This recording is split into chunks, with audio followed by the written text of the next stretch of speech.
Hello everyone, I hope you're all having a great day today, and in this video we're going to be doing a comic review for Star Wars War of the Bounty Hunters, and this is the omnibus large comic. If you're collecting the one with all of the issues with the complete story, that includes the War of the Bounty Hunters Alpha and 1 through 5, which that was just the main series made for this, that focuses on Boba Fett, and that's personally my favorite. It's kind of the best, but that might just be because Boba Fett is my favorite Star Wars character, and we'll get into more details about that later. And this also has Star Wars issues 13 through 18, Bounty Hunters 12 through 17, Darth Vader 12 through 17, Dr. Aphra 10 through 15, and then a comic for Jabba the Hutt, for LOM and Zuckuss, Bausch, and IG-88, which some of them they kind of change up the style, but it all ties into this large comic, and it's all just done very well, or at least for the most part, I would say. There are some comics that like have a separate story that like only sort of tie into the whole central premise of the bounty hunters, and it just has to have that in there to kind of explain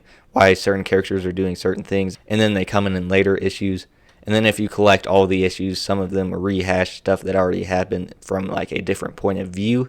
But overall, the story, the basic premise of this is it takes place in between The Empire Strikes Back and Return of the Jedi.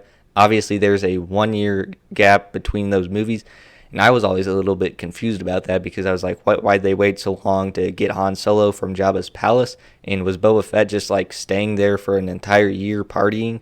Or he just like so happened to be there when they came to rescue Han?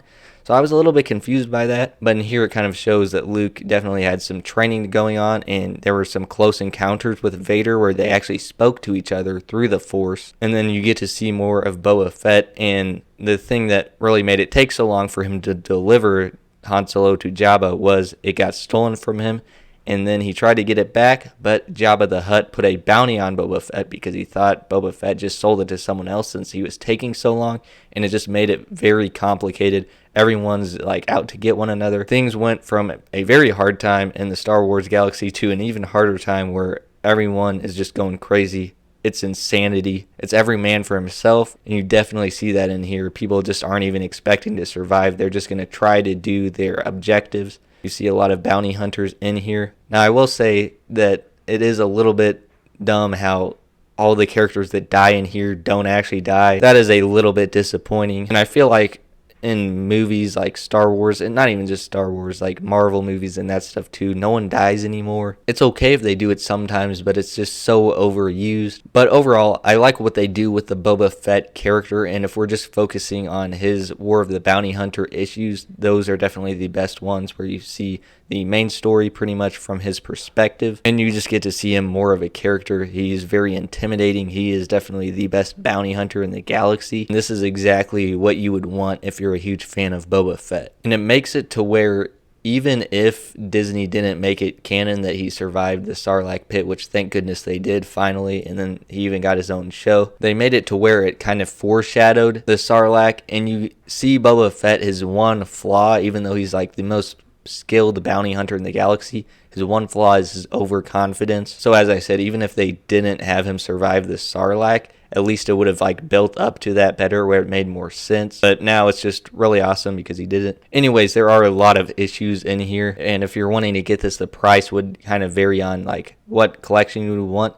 You probably don't want to get a bunch of just like small floppy comics, but I think you can just get the regular War of the Bounty Hunters comic 1 through 5, and it might include the Alpha, and that's the best one. That's the one with Boba Fett mainly. But however you're interested in collecting it, and again, you get to see more of Princess Leia, and Crimson Dawn plays a huge role in this story. And overall, it's just a really good bridge between The Empire Strikes Back and Return of the Jedi. There's definitely a lot of stuff like going on in the different issues, like not all of them are masterpieces. Like the Boba Fett one specifically are, but there's a lot of like just the regular Bounty Hunters one. There's just like, okay, it's pretty much just exposition for plot stuff. But overall, this is one of the best things that Disney has produced since they've owned Star Wars. And they might want to actually lean more into the comics if they're just going to be successful with that. Obviously, they've had a ton of shows and movies as well, but this is really the Boba Fett that I like to see, and I hope they do make like a live action movie or show of him when he was younger like this, because I think that would be better than the one that they kind of have now of him just being older. But that's just my opinion. Overall, if we're counting the whole omnibus,